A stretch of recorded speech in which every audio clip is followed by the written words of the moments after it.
पत्रकार बंधूंना एक मिनिट, सर्व पत्रकार बंधूंना क्रांतिकारी जय भीम, जय भारत, जय संविधान. थोडंसं शब्दांमध्ये होऊ शकते, पण आपल्याच बहिणी भगिनी सगळ्या आणि तुम्ही सगळे आमचेच बंधू आहात. जी दीक्षाभूमी आहे त्याचं पावित्र्य राखणं केवळ बोलण्याची जबाबदारी नाही. ते न्यायाची भूमी आहे, ते वर्ल्ड हेरिटेज आहे आणि त्या दीक्षाभूमीची गरिमा राखणं हे तुम्हा आम्हा सर्वांचं आद्य कर्तव्य आहे. हा एक प्रश्न. आणि दुसरं म्हणजे ही ऊर्जाभूमी आहे, सोबतच न्यायभूमी देखील आहे. आम्ही तुम्ही बघत असताना हे जे चेहरे तुमच्या पुढे आहे हे सगळे चळवळीतील क्रांतिकारी महिला बाबासाहेबांच्या लेखी आहेत. आणि जर अन्याय होत असेल तर अन्यायाच्या विरोधात बंड पुकारून उभ्या राहणाऱ्या ह्या महिला आहेत. कारण आम्हाला आमच्या दीक्षाभूमीची गरिमा अत्यंत प्रिय आहे, ती माणूस घडवणारी भूमी आहे. आजची जी पत्रकार परिषद आहे मानवांनो, ती ह्यासाठी आहे जे काही वर्तमानपत्रामध्ये गेल्या अनेक दिवसापासून दीक्षाभूमीच्या संदर्भात जे दोन व्यक्ती आहेत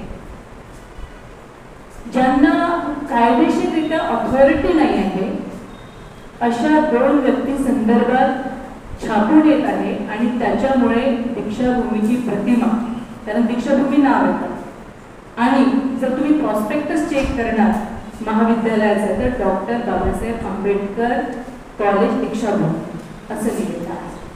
आणि तेथील असिस्टंट प्रोफेसरवरती, आता मी तुम्हाला सांगू इच्छिते की कुठल्याही जगातील कोणतीही स्त्री राहो, कोणालाही वाटत नाही कोणी यावं आणि आपल्यावरती रेपसारखा आरोप लावावं किंवा विनयभंगाचा आरोप लावावा, असं जगातील कुठल्याही स्त्रीला वाटत नाही. विनयभंगाचा आरोप लावणे, त्यामध्ये त्या पीडिताचं नाव घेणे हे काही साधारण बाब नाही आहे. ते प्रकरण जे आहे ते न्यायप्रविष्ट आहे. 12 ऑगस्टला गुन्हा दाखल होतो, 15 ऑगस्टला आरोपी दीक्षाभूमीसारख्या प्रिमायसेस मध्ये फिरतात. मग यामध्ये पोलिसांची भूमिका काय असायला पाहिजे? जर वेळेतच स्मारक समितीने हे समिती गठीत करून, चौकशी समिती गठीत करून प्रकरणाला न्याय दिला असता तर आज कदाचित महिला या ठिकाणी आल्या नसता. कारण जो प्रश्न आहे तो दीक्षाभूमीच्या गरिमेचा आहे. आणि म्हणून आजची पत्रकार परिषद त्या संदर्भात आहे. 30 तारखेला त्या आरोपींना ऑलरेडी सेशन कोर्टाने अँटिसिपेटरी बेल फेटाळून लावलेली आहे. त्याच्यामुळे हायकोर्टला सुट्ट्या होत्या. 2 तारखेला हायकोर्ट, 2 सप्टेंबरला हायकोर्ट सुरू झालं आणि त्याच तारखेला आरोपींनी केस फाईल केली आणि 3 सप्टेंबरला ती केस लागली. तिथेही अँटिसिपेटरी त्यांची बेल रिजेक्ट झाली. त्याच्यानंतर दुसरी जी तारीख आहे ते 10 सप्टेंबर आहे, सो ते देण्यात आली. 10 सप्टेंबरला युक्तिवाद असा झाला, इंटरियम बेल एका आरोपीला मिळाली. इंटरियम म्हणजे आंतरिक, म्हणजे तात्पुरत्या स्वरूपाचा बेल. आता ते प्रकरण न्यायप्रविष्ट आहे. पुढील जी सुनावणी आहे ते 15 सप्टेंबरला होणार आहे. याच्यामध्ये अँटिसिपेटरी बेल मिळावं याच्यासाठी आरोपींनी अर्ज दाखल केलेला आहे. जो आरोपी आहे असं सांगण्यात येतो की ते जे पूज्यभदंत यांचे खाजगी सचिव आहे आणि त्याच्यामुळे आम्ही जवळपास 150-200 महिला 2 ते 3 दिवसापूर्वी पंतजींची भेट घेण्यासाठी गेलो की चर्चेच्या माध्यमातून. न्यायप्रविष्ट प्रकरण आहे पण ते अध्यक्ष आहेत आणि बऱ्याच अशा आम्हाला जाणून आलं की त्यांच्या मागे अनेक घटना होत आहेत त्यांचं नाव घेऊन. त्याच्यामुळे ज्या दुसऱ्या महिलांनी कंप्लेंट केली हे पंतजीला माहीतच नव्हतं. ते देखील आम्ही त्यांच्या निदर्शनास आणून दिलं आणि आम्ही स्पष्ट बोललो की दीक्षाभूमी शिवाय आम्हाला काही महत्त्वाचं नाही. माणूस घडवणारी ती आमची भूमी आहे. मग त्यामध्ये कोणीही येत असेल आणि त्याच्यामुळे जर दीक्षाभूमीची बदनामी होत असेल तर आम्ही महिला खंबीरपणे उभं राहणार. ह्याच्यासाठी आम्ही ती भेट घेतली. भंतजीने ती चर्चा रीतसर ऐकून घेतली आणि आम्हाला आश्वासित केलं की 2 तारखेचा जो कार्यक्रम आहे देश विदेशातून आम्ही ते म्हटलं की जनता देश विदेशातून या भूमीला नमन करण्यासाठी येते. त्यांची व्यवस्था आमच्यासाठीही तेवढंच महत्त्वाचे. आणखी समता सैनिक दल त्यांच्या व्यवस्थेसाठी कोर्टाच्या माध्यमातून मोठ्या प्रमाणात प्रशासन सुविधा कशा प्रदान करेल याच्यासाठी आम्ही कोर्टातून निर्णय आणण्याचा प्रयत्न करतो. कारण आजपर्यंत जिल्हाधिकाऱ्यांना निवेदन दिले, परंतु जिल्हाधिकाऱ्यांनी कुंभमेळ्यासारख्या ठिकाणी करोडो रुपये खर्च करतात सुविधा देण्यासाठी. किंवा आता जो गणेशोत्सवाला तिथे देखील मोठ्या प्रमाणात फंडिंग देण्यात आलं, पण जिथे करोडोनी जनता नतमस्तक होण्यासाठी अत्यंत शिस्तबद्ध पद्धतीने येते, पण तिथे मात्र 12 आणि 15 लाखाची केवळ घोषणा प्रशासनामार्फत होते. अत्यंत लज्जास्पद आहे. आणि त्यासाठी देखील आम्ही लावलेला त्या प्रकरणामध्ये देखील आपल्या जनतेची सुविधा कशी होईल, असुविधा होऊ नये यासाठी आम्ही तेवढ्याच जागरूक आणि तत्पर आहोत. पण आजची ही जी परिषद आहे बांधवांनो, तुम्ही ह्या माध्यमातून योग्य ती न्यूज देणार असा विश्वास आम्हाला आहे. जे 2 आरोपी आहे ते दीक्षाभूमीच्या प्रांगणात दिसायला नको. तिथे जे ज्ञानार्जनाचं काम होतं तिथे महिला प्रोफेसरांना सुरक्षितता वाटायला हवी. एका प्रकरणामुळे असुरक्षितता वाटायला नको. भयभीत करणारं प्रकरण असायला नको. तेथील जे प्राचार्य आहे यांनी देखील जर वेळीच कॉग्निझन्स ह्या प्रकरणाचं घेतलं असतं तर आज हे प्रकरण इथपर्यंत आलं नसतं. आणि म्हणून आम्हा महिलांना तुम्हापुढे यावं लागलं. जे 2 आरोपी आहे त्याचा सोक्ष मोक्ष जर समितीला बंद नसेल तर आम्ही आंबेडकरी महिला सक्षम आहोत आमच्या दीक्षाभूमीची गरिमा राखण्यासाठी. आणि हेच पत्रकार बंधूंना सांगायचं आहे. थोडासा मी ही जी तुम्हाला जी हे आहे प्रेस नोट ती अपडेट करून दिलेली आहे. कृपया ही प्रेस नोट घ्यावी. तुमच्याकडे जी प्रेस नोट आहे ती वापस द्यावी. थोडं 1 ते 2 शब्द आहे ते चुकीने लिहिण्यात आलेले आहे. त्याच्यामुळे आता अपडेट केलेली प्रेस नोट तुम्हाला तक्षशिलाताई वापरली देते. धन्यवाद. दीक्षाभूमीसारख्या ठिकाणी ज्या प्राध्यापकांवर हा जो प्रकार घडत आहे तर विद्यार्थ्यांच्या मनावर त्याचा काय परिणाम होईल. कारण की वृत्तपत्रामधून सगळे विद्यार्थी ही बातमी वाचत आहेत. काही विद्यार्थ्यांनी आम्हाला प्रश्न सुद्धा केलेले आहेत. तर अशा पद्धतीनं जर हे म्हणजे प्राध्यापकच सुरक्षित नाही तर विद्यार्थ्यांना त्याचा काय परिणाम होईल. तर ही गरिमा आम्ही लक्षात घेता ही पत्रपरिषद आयोजित केलेली आहे. आणि आम्ही जे बंदीजींसोबत बोललो काल जेव्हा बंदीजीकडे गेलो, तुम्ही म्हणता की दीक्षाभूमीला हा जो सोहळा आहे दसऱ्याचा हा कसा होईल जेव्हा की 15 दिवस राहिलेले आहे. तर बंदीजींनी आम्हाला आश्वासन दिलं. आम्ही बंदीजींना हा प्रश्न केला तेव्हा बंदीजींनी आम्हाला आश्वासन दिलं की हा दीक्षाभूमी दसऱ्याचा जो प्रोग्राम आहे, विजयादशमीचा जो प्रोग्राम आहे तो खूप चांगल्या पद्धतीनं होईल आणि त्याच्यासाठी आम्ही कार्य करीत आहोत. फक्त आमची मागणी बंदीजींना एवढीच होती की ह्या 2 लोकांना दीक्षाभूमीवर येण्यासाठी मज्जाव करा. तर बंदीजींनी आम्हाला सांगितलं की ते डावे उजवे हात आहे आमचे आणि मी प्रयत्न करतो पुढे काय होणार ते. तर आमचा फक्त एवढाच प्रश्न आहे सर्वांना की हे जे 2 लोक आहेत जोसेफ आणि रवी मेंढे ह्या लोकांनी पुन्हा दुसरी एक प्राध्यापिका आहे तिने सुद्धा त्यांच्याबद्दल तक्रार केलेली आहे पोलीस स्टेशनला बजाजनगरला. तर त्या तक्रारीवर सुद्धा प्राचार्याने पण काही केलेलं नाही आणि अध्यक्ष म्हणून भंतेजींनी पण काही त्याच्यावर कार्यवाही केलेली नाही.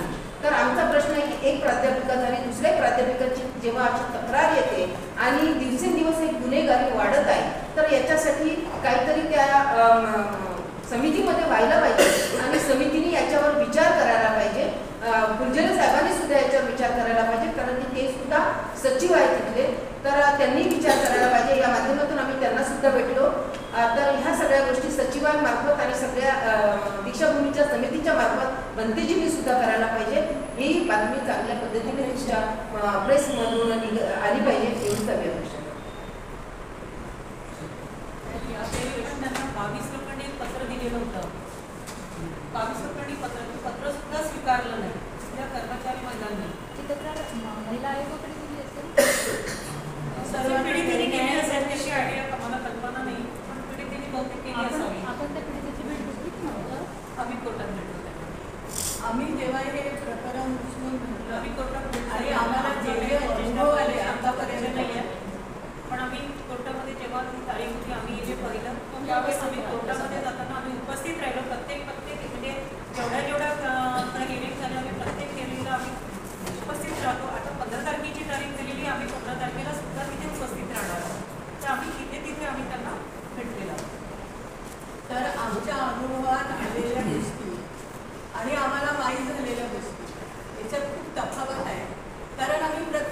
कशासाठी केलं. जेव्हा आम्हाला वाटलं की ते लोक फरार आहेत आणि जे पोलीस ठाण्यातील पोलीस आहेत ते लक्ष देत नाहीत, कारण ते त्या परिसरात दिसले. लोकांनी आम्हाला सांगितलं, आम्ही सिटीकडे निवेदन घेऊन गेलो, त्याच्याशी चर्चा केली. अशा माध्यमातून त्या पण गोष्टी घडत गेल्या. तर पत्रकार परिषद घेण्याचा आमचा जो हेतू आहे तो हा आहे की ह्या गोष्टी समाज माध्यमात जाव्या आपल्याकडून, आणि खरं काय ते लोकांना माहीत व्हावं, समाजाला माहीत व्हावं. आम्हाला दीक्षाभूमीचं फंक्शन चांगलं झालं पाहिजे असं मनापासून वाटते. पण जेव्हा असे लोक तिथे समिती म्हणजे केअरटेकर आणि अशिक्षित माणूस वर्ल्ड हेरिटेज असणाऱ्या जी दीक्षाभूमी आम्हाला माणूस घडविते, जे दीक्षाभूमीवरून देश विदेशातून करोडो जनता येते, त्या दीक्षाभूमीचा मालक जो स्वतःला समजतो तो केअरटेकर अध्यक्ष, म्हणजे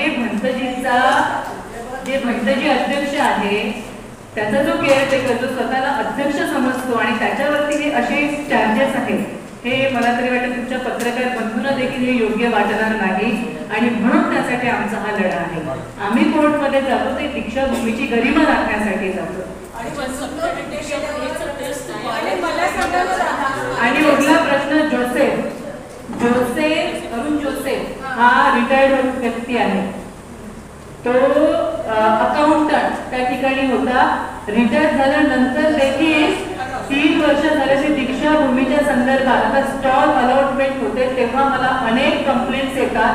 जे स्टॉल बुक करायला आमचे धम्म बांधून जातात, त्यांच्याशी बोलण्याची भाषा अरुण जोसेफच्या कंप्लेंट या समता सैनिक दलाकडे 3 वर्षापासून येत आहे. आम्ही त्याला रीतसर संयम आणि समजविण्याचा प्रयत्न केला, पण जर तो रिटायर झाला असेल तरी सुद्धा कुठलीही वॅकन्सी न काढता कुठल्या आधारावरती त्याला तिथे नेमण्यात आलं, हा देखील मोठा प्रश्न. आणि अरेरावी करत दीक्षाभूमीतून जिथून शांती समतेचा संदेश जातो त्या दीक्षाभूमीवरून हे जे वर्कर्स आहेत असल्या पद्धतीची भाषा आमच्या धम्म बांधवांसोबत कशी करू शकतात. आपण एक प्रश्न घेतला. 2017ला रिटायरमेंट झाला, आता 25 आहे, म्हणजे किती वर्ष झाले? 8 वर्ष झाले.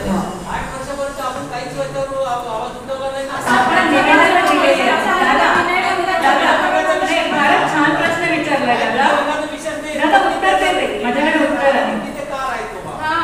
त्याला अनेक संघटनांनी समितीकडे पत्र दिलेलं आहे जोसेफच्या संदर्भात की त्याची जी भाषा आहे विक्षिप्त स्वरूपाची आहे. तर ऑलरेडी निवेदन दिलेली आहे. प्रत्येकदा पोलीस कंप्लेंटच करणं आवश्यक नाही, समितीचं जे काम आहे त्याचं निवारण करणं, त्याचं निवारण झालं नाही म्हणून इतक्या वर्षांचा आज प्रेस कॉन्फरन्स घेतली झाली.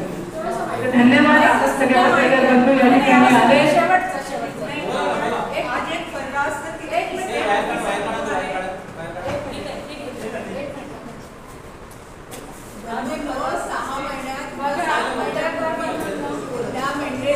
व्यवस्थापक बनवण्यात आला आणि त्याच्यानंतरच क्राईम वाढले.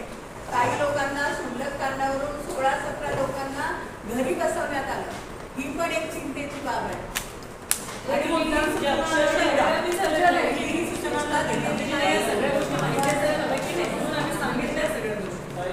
एकच मुद्दा आहे आणि तुम्ही म्हणजे आम्ही तुम्हाला वेगळं समजत नाही.